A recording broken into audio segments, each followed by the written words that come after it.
kaasee waan jiru hundumaa ni beekta. Mee ilaalaan daa'ima siin angaraatti baattullee angaraatti jabaachuun barbaanna. Amma Kiristiin akka ol jeeqnuuf miti. Atis tasgabbaa'i. Wanta anis waameedhaaf akka mari'annuuf malee waan biraadhaaf miti. Tasgabbaa'i. Meelul siin argan. Baadiyyaa sana deemnee kallattii danda'amaa ta'een meelaalaa argachuu danda'u nurra jiraata. Meeluun kan baddee balaa keetiin jedhetti Firaa'ol hudhee qabudha. Hudhee qabudha. Sunis jalaa gadi jedhaara.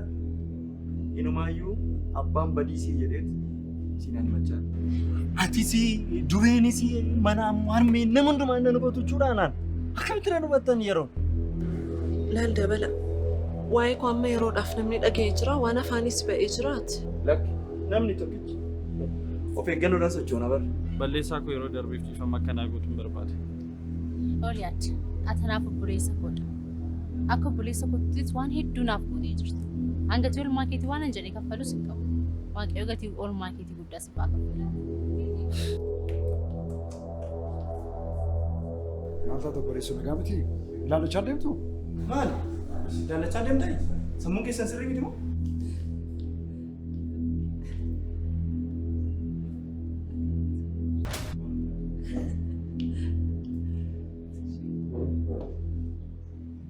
Ilaa daadu. Miillana kennan waan tokko haa taatu. Kan goof kan keessa dhumaati. Maal? Anaafi kanaa gatiin koo kanaa si wajjiniin kufuun koo kanaa si duukaa dadhabuun koo tala. Ani immoo gaaddidduu maniti. Achi booddee Firaa'ol faan dhufaattis gara isin ilaalina. Ani sababa uummata isaan dhaabaa ati dafituu miliqine.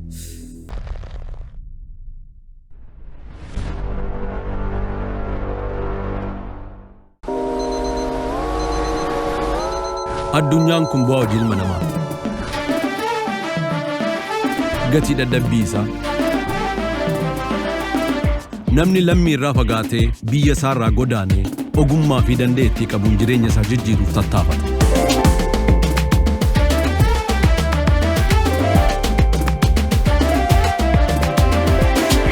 Qaamaan hammam yoo fagaates yaadaan biyya isaa jira. Maatii koo jechuunis waan qaburraa hiree miira jaalalaatiin dirqama isaa baha.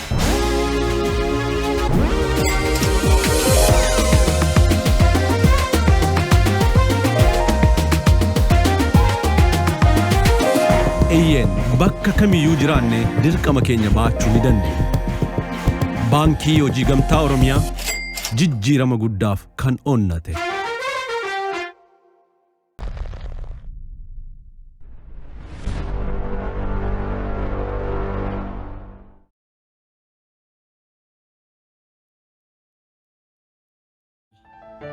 Yaaduu diimattee mul'atutti kan hin gammanne hin jiru.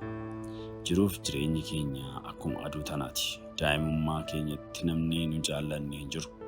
Burraaqnee gammannee dabaan beeknu ollaafis maatiifis ergamaa guddanne. Akkuma aduu sanaa gaafa sadarkaa ammarra jiru kana geenyu gochi keenya addunyaa irratti mul'achaa. Kan gammachiisaa kaan immoo mufachiisaa gaafa dulloomnee akkuma aduu galgala sanaa jaallatamaa madda gorsaaf beekumsaa taana. Karaa dhufnee osoo hin taane karaa biraatiin dabarra. Hangasitti garuu meeqan keenyatu jaallatama. Meeqan keenyatu jibbama. Yaa addunyaa kana daandii nuun yaanne osoo hin taane daandii mataa isheetirra nama oofti. Maal jechuudha meeqa? Wanta garraatti ta'e ta'a ture hunduu dogoggora nan shaarta?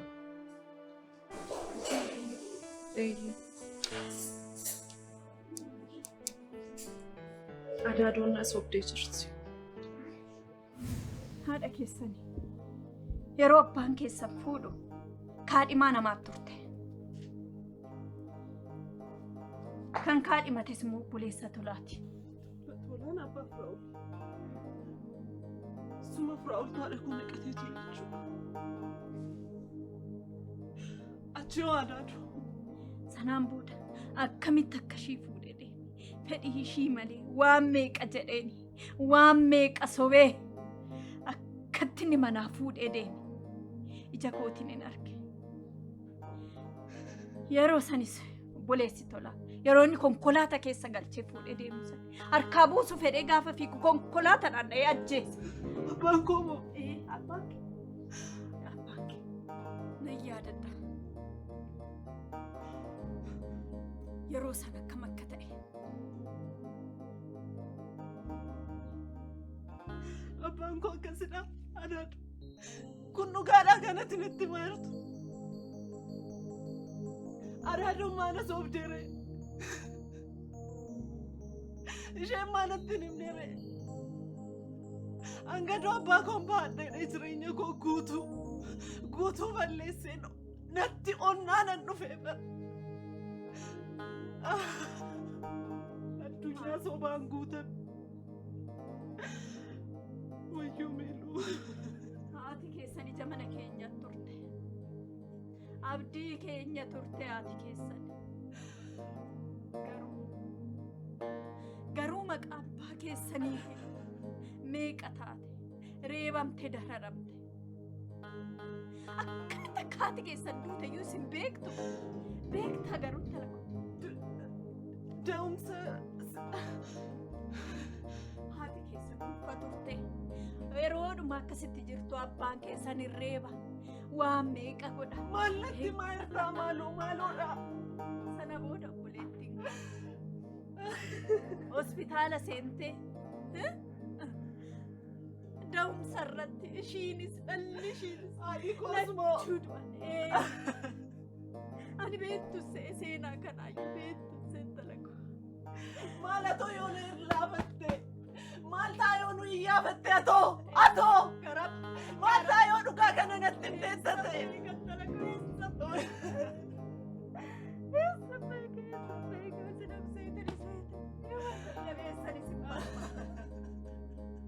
Sanaan booda haati keenyas duuma ishiitirraan kan ka'e dhukkubsatte ishiinis duutu.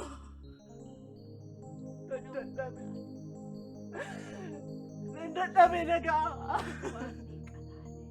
Akka hin taane namaa gadi taane waan meeqa dhabneera. Wayyoo. Isa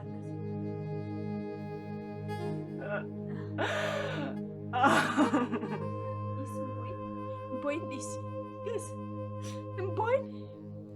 Dhiisi intala koo mboyin. Maaban immoo jireenya koo guutuu soban jiraadhe madaadoo siin galle homtuu siin galle.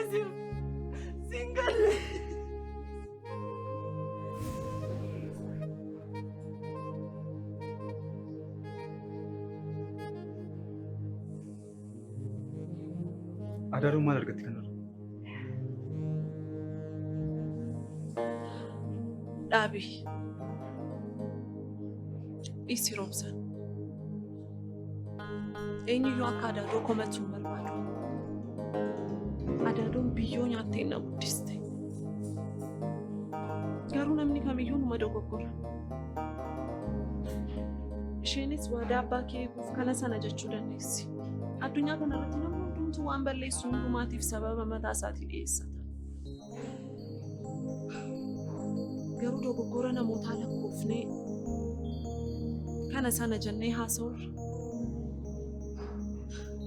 Keessumaa dogoggora maatiin keenya dogoggoree hundumaa irra deebinee dogoggoruudhaaf deemurra kan nu baasu gadoof keessatti qabannee dogoggora maatiin keenya hojjete dogoggoruma sana irra deebi'uudhaaf deemna malee waa sirreessuudhaaf hin dhamaa. Karaa sirriiniif inni ta'uu qabu garaa dhiifamaa. Laphee dhiifamaa waa darbanii waa dhiisanii seenaa kaleessaa sirreessuuf dhama'uuf nuti deebinee seenaa haaraa ijaaru seenaa haaraa hojjechuu garaa dhiifamaa laphee jaalalaa onnee jaalalaan guutame qabaachuudha kan nurraa eegamu malee nama komachuun homaa nu ulfaatu. Meelu dhugaa dubbachuudhaaf dhugumaan jijjiiramtee dhufte. Garuu maalan sodaadha beekta? Namoonni duraan sitti mufatan, namoonni duraan sitti haaran jireenya kee ammaa kan eenyummaa kee ammaa kan tola jedhan fudhachuudhaaf yeroo dheeraa sitti fudhachuu danda'a. Sichis qormaanni guddaan na eeggatu sadhaluusa.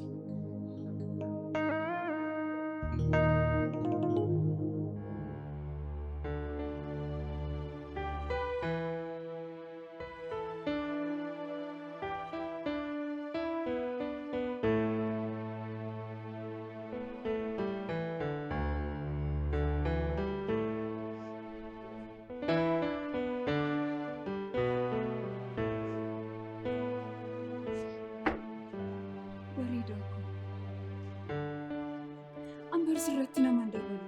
Nama hubaatuun fedhu. Baay'ee si jaaladha. Onnee koo qulqulluun si jaaladha. Lubbuu koo. Ati bara anaaf abjuu koo ijoollummaati. Si jaaladha baay'ee.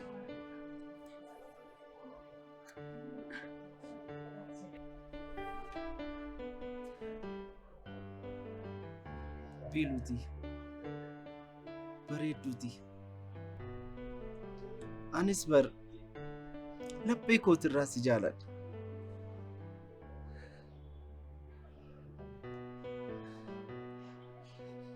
Ati maal balleessitee dhiifama na gaafatta? Anatu jarjaree osoo dubbii hin hubatin baay'ee si miidhe. Anatu dhiifama si gaafachuu qabu. Dhiifama naaf godhi bareedduuti. Dhiifama naaf godhi. Dhiifama naaf godhi. Meelu, dhugaa dubbachuudhaaf dhugumaan jijjiiramtee dhufte. Garuu maalan sodaadha beekta? Namoonni duraan sitti mufatan, namoonni duraan sitti haaran jireenya kee ammaa kan eenyummaa kee ammaa kan tola jedhan fudhachuudhaaf yeroo dheeraa sitti fudhachuu danda'a. Sichis qormaanni guddaan na eeggatu sadhaluusa. Garuu bu'aa ba'ii jireenyaa, rakkina jireenyaa namni abidda keessa galee ba'e, namni jireenyi isa barsiise, barsiisaa jireenya dhugaa jabaa ta'uu danda'a. Anis har'a kaleessa koo barreessee, dogoggora koo hundumaa barreessee, dhaloonni dogoggora koorraa akka inni baratu maxxansiisuu yaada. Akkuma ati jette immoo namoota kaleessa meelaalaa miite hundumaa ani har'a kiisuun barbaada. Kana keessaa dhimmi ijoof inni jalqabaa dhimma ariifachiisaa ani itti si argadheedha. Ati na gargaarraan salphaa naa ta'a. Tole. Karaa kamiin waan si gargaaru qophii. Mee maaliin? Anis maaliif akkana barbaade dhaga'uudhaaf baay'ee jarjareen jira. Maaliif si gargaaru?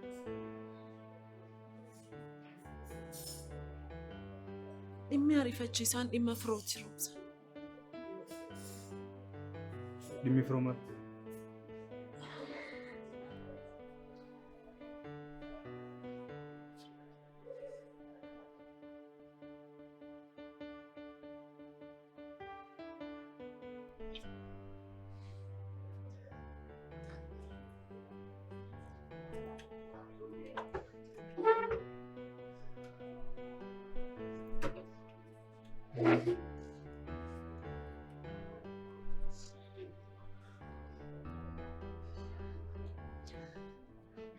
Akkamati? Tasgabbuuftee?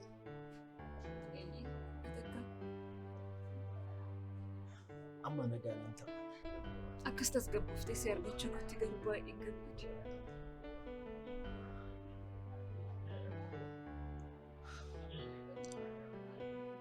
Bilu.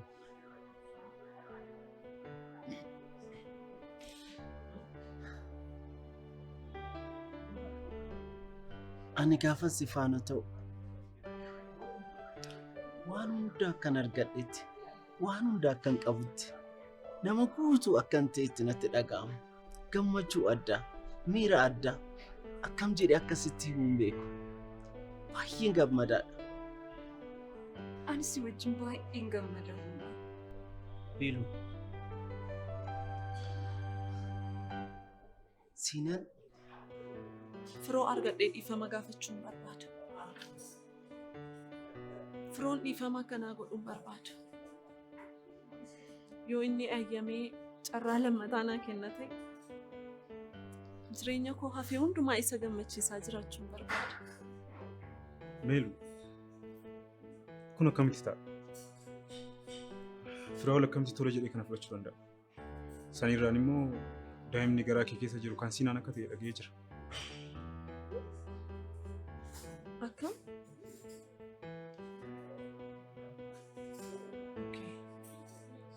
Sinaan tutti meemtii kana? jidduu keenya seenee jaalala keenya jiruu keenya waan jeeqeef gatii isaa argachuu qaba. Yeroo gabaabaa keessatti gatii isaa kaffaluun qaba. Lakki maaloo anaaf jedhiitii dhiisi. Sinaniin beekta miti amaluma isaadhaa dhiisi maaloo. Ansi dhabuun barbaadu bara. Akkati miidhamtu sin barbaadu. Guyyaatti manaa baatee deemtu Firaa'ol faana mana keessa hin deemne. Adaadoon gaafa haasoftu dhaga'ee aaree manaa fiigee deeme. Duraanis Sinaan daa'imni Meelaalaan garaatti baattu kan kootu jedhee yeroon itti dhaadataa ture gaafa Adaadoon jettu achumaan mirkaneeffate.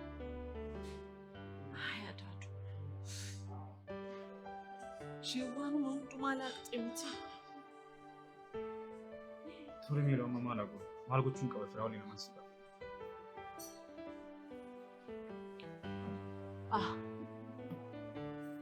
Roobsa. Kan Firaa'ol salphaadha. Onnee Firaa'ol sirriittan beeka. Roobsa. Kan Firaa'ol hin ulfaatu. Ati garuu jalqaba akkan bilisee argadhu na taasisi. Biloo argadhee waan jiru hundumaa ishee hubachiisuun barbaada Roobi. Maalis jedhiti biloon akka isheen na argattu na taasisi. Ishee akkamittis amansiisee taanaan kan firoo koo rakkoo qabu. Tole Meelu. Bilisee waan an jedhu waan dhageessuuf ishee amansiisuu nan dhibu. Garuu agadhuma waan kana barrutti waan hundumaa citinaan qaba yaadde. Iccitii qabullee sirriitti beektaati. Bilu irra deddeebi'ee bara sobaan waan sobaan fakkeessuudhaan baay'ee nu miidhee bara. Baay'ee jiruu keenya jeeqee bara. Dhiisati amala isaatii kun. Biluuti. Maal godhuun danda'a? Ati waan tokko godhe yoo jette waan ati godheette san qofan godhuu danda'a. Dhiisisoo naan jette dhiisuu hin danda'a. Naaf jiraadhu bareedaa kun. Baay'een si jaaladha. Garuu inni baay'ee nama hamaa ture. Nu dhiisiti Waaqayyo isaaf dhiifama waan godhu natti hin fakkaatu. Baay'ee nama hamaatu. Nama baay'ee fakkeessaa ture. Dhiisi maaloo waan isaa. Akkami siifoo faana wal argaa jirtu? Siifuun baay'ee natti aartee turte. Garuu galata Waaqayyoo amma nagaa ta'aniiru tasgabboofteetti. Adara siifoo koo akkamiin sirriitti kunuunsi. Siifaniin baay'een jaalladha. Isheenis akkana jaallattu nan beeka. Soddaa gaariin siif ta'a. Amma yoom jaarsummaa ergitatu? Manqaanis hin kameelu. Qaanillee umrii dheertuun miilaa lafa ta'u sirraa haqxee gattee bara. Homaaf si qorraan fagaatiin yeroo kenniif ittaasee meeluunis homaan taatu jedhee jajjabeessi. Roobi, ati nama gaariidha. Nama tasgabbaa'aa. Waan baay'een sirraa barachuu danda'a. Asiin dura situun waan baay'ee sirraa hubachuu barachuu danda'uun qalbiin koos, iji koos, hundi koos duudeen sirraan baran. Har'as waan si qabnuuf Waaqayyoon guddaan galateeffadha. Nama guddaadhaati. Galatoon.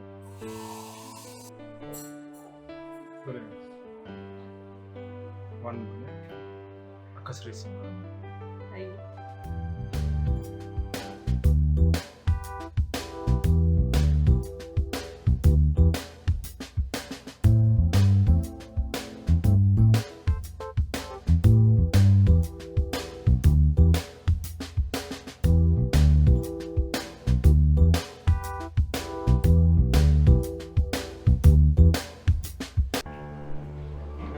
Roobsan, wanta meelaalaan naan jettu kana garuu waan itti namanti qabda ragaa qabatamaa jechuun wanta sitti agarsiiste qabdi akkamittiin dhugaadhatti amanuu dandeessi ati? Bilu, ani waan jiru osoo addaan hin baafatiin firaa waliin jireenya kanatti nuuf. Lakki, an garuu tasumaan amanu. Wanta isheen mana keenya goote osoo hin beeku, wanta isheen firoo irratti hojjette osoo hin beeku, wanta isaan siinanii wajjin irratti hojjetan osoo hin beeku, otuu wajjin nyaannee dhugnu wanta isheen dudduuba keenya deemte osoo hin beeku tasumaa isheen amanu. Ammas tooftaa biraa uumtee firoo irratti wanta hamaa hojjetaa jirti isheen. Atiyyuu namaniin siinanii wajjin walii galanii wanta hamaa nurratti hojjechuuf jedhu. Seenan ganama baata galgala galta ilma koo. Waan argatte jira moo waan na dhoksitu jira? Maalin argaddaa?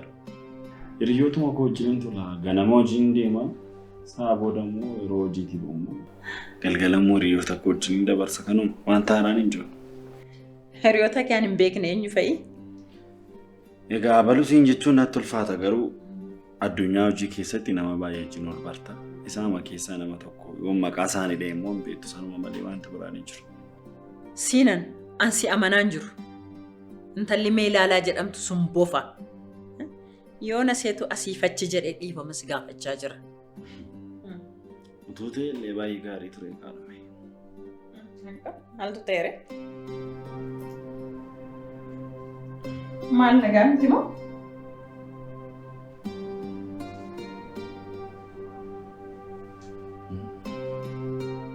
Maal waan karaa si nyaata jira moo?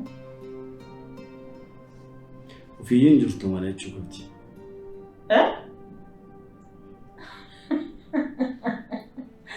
Seenaan isheen natti himte baay'ee garaa nama nyaata. Keessumaa immoo badii firaa walirratti hojjetteen keessi ishee baay'eetti miidhameera. Meelaalaan yeroo ammaa kana jijjiiramtee nama adda taateeti kan isheen dhufte.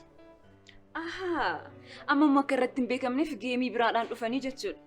Roobsan, wanta asiin irratti godhe uumaatti qooma ishee yaadattu ati? Nan beekan Bilu. Maarreen numti ragaasiif hin ta'u? Na amani jarri kun lammaan isaanii wajjin jiru. Waliin ta'anii diraamaa nurratti hojjechaa jiru.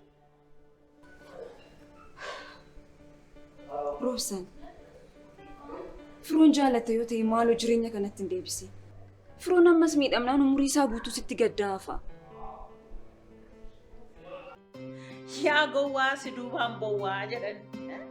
Meelaalaatu badakaa. Yoona akka namni ishee amanuuf akka seedhaa gadduuf meelaalaan aartee baddee akka jedhaniif. Namni akka meelaalaa of jaallattu waan akkasii ofirratti hin godhu. Yaa gowwaa si duubaan bowwaa siin jedheera sila. Joonjaa koo, horii koo. Hin gowwoomin. Isheen si gowwoomsaa jirti. Akka obboleessa keenyaa ta'eeti maatii keenya eegi biliis. Tole haa ta'u. Garuu Bilu dhugaadhaaf dhugaa miti isaa isheerraa akka dhageessuuf al takkaa meelaala wajjin walitti si fida. Eenyu? Ani moo? Ana biliseetu meelaala wajjiniin taa'aasaa? Inni ishiin kanaan dura obboleessa koo irratti gootee garaa koo na gubaa jira. Tole haa ta'u. Maal jette? Gurraa koo meerra deebi? Isuma amman jedhee ilaalme maal? Gurra kootu maqaa daa'imaa dhagee? Situ meelaalarraa daa'ima godhata? Waliin beennu kaa? Ormatu walitti gala kaa mana keessatti? Garuu waan ati beekuu qabdu meelaalaan naaf ulfoofti jettee meelaalaa fiddee mana kana wajjin jiraatta taanaan anaafsi abadan. Erga diddee sin dirqamsiisu. Garuu itti yaadamu. Anis dhimmicha irra deebi'een qoradhaan. Inni biraa bilu. Dhimma kana haga dhuma isaa baruutti iccitiidhaan qabadhu. Iccitiin kun anaaf si gidduu dhaabee jennaan nama baay'eetu itti miidhama. Iccitiidhaan akka qabdullee nan beekan. Garuu hin beekamu akka tasaa hartee nama takkatti iccitii kana himtee jennaan firaa oltu itti miidhama. Tole? Tole ani kana maal jedheen dubbadha yeroo ifatti baasa. Of eeggadhu. Ilaa anaafsi abadan umurii guutuu akka waliin agarre bare. Waliin beeknu jechuudha anaafsi. Akkas taanaan? Armee. Waan akka tasaa uumameedha. Meelaalaan immoo isa akka isheen jirtu iyyuu hin beekamu. Alli immoo kennaa waaqaati. Maal taate Armee? Maal maali? Waan akka tasaa uumame. Dhalli kennaa waaqa. Si ani kanan jedhu. Waaqni akkamittiin meelaalaarraa dhala namaa kenna? Nama dhabe moo waaqni akkamittiin meelaalaarraa dhala namaa kenna? Maaloo siinan maalan si godha? Kanaan taloo maaluma jechuudha wanta kana? Yaa Rabbi nama oolchi! Yaa Rabbi nama oolchi! Obbaa kootii siinan bakkan si arge.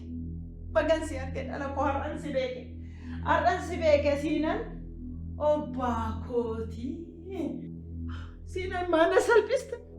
Maal shakkee isaa na cabsiise. Arne maaloo tasgabbaa'e maal taate waan beekame homtuu hin jiru tasgabbaa'e malee.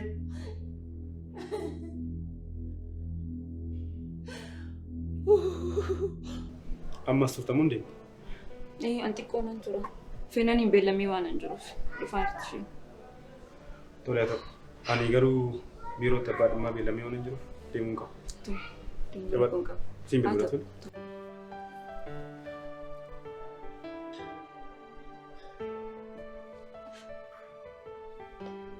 Meelaala. Ammas jireenya maatii keenyaa diiguudhaaf dhufte. Tasumaa siin milkaa'u.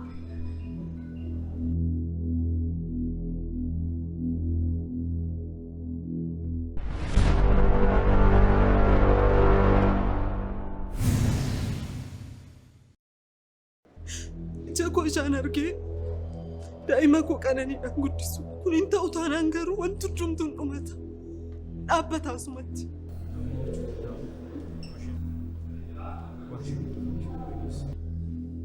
Nama baay'eetu sitti gaddi. Wanta baay'eetu babbade. Wanta sana na sirreessattee yaadda. Ankee moo adduma guyyaa cidhaatu murteessine lafa jala uffataaf dhiphattamu? Ati immoo dubbii du'ee boollaa kaas ta'e. Ani barishee dagachuuf yaalaan jira. Walii wajjin jiraanna wanti jedhamu tasuma akka ka'u barbaadu. Sababni isaa daa'ima nama guddisuu barbaadu. Namichi balaa famtuu sanatu nu gidduu galee jireenya koo jeeqame. Irbaata nyaachuun ba'e hiriyaa koo waliin. Tole naaf gala. Eenyuttuun himu?